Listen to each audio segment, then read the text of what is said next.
乡亲，大家平安。今仔日是新历的4月24，旧历的4月初2，礼拜5。新闻一开始，大家拢真关心的海军军舰的感染源到底是为倒位来的呢？这甲因出航去过什么所在有真大的关系。这个军方提出着资料，公开舰队的航线甲地点。这舰队离开着帛琉了后，经过菲律宾周边的海域，进入去南海，上远是到新加坡甲婆罗洲之间。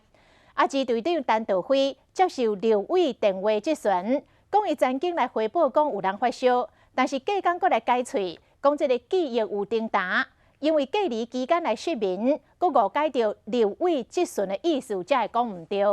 另外，伊嘛来承认讲14号是伊下令解除着推口的管制，互舰队的官兵落船去休假。海军巡逻舰队攀涉军舰有人发烧，支队长陈道辉日讲有回报，过两天就断喙。是应该在3月11号，他是记载是扁桃腺发炎回报的这个案子，他是在发烧，这个栏位是写0，所以这部分他也特别讲说，可能是他昨天在这个记忆上有一点落差。陈道辉嘛伫干部内部军组澄清讲，伊失眠几啊天目前伫隔离期间，答复内容拢是靠记忆无多记遐详细。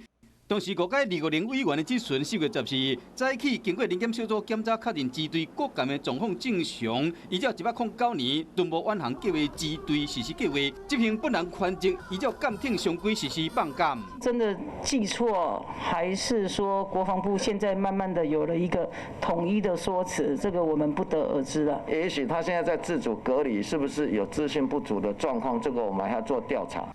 巡逻舰队3月15离开帛琉了，往沙兰平驶，前后进入菲律宾边的海域，由菲律宾巴拉望岛甲马来西亚沙巴之间入去南海了后，继续往沙兰平驶。3月27到新加坡甲婆罗洲之间是这摆航行上西甲上南边的。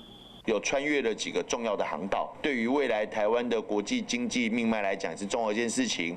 而这样的航道的穿越，说实话也要经过周边国家的谅解。这一次其实它的航程跟过去没有太多的不同，所以机密的本身绝对不是这一次的任务是不是能够出访的一个需要，所以不要把机密2个字当成是一个借口。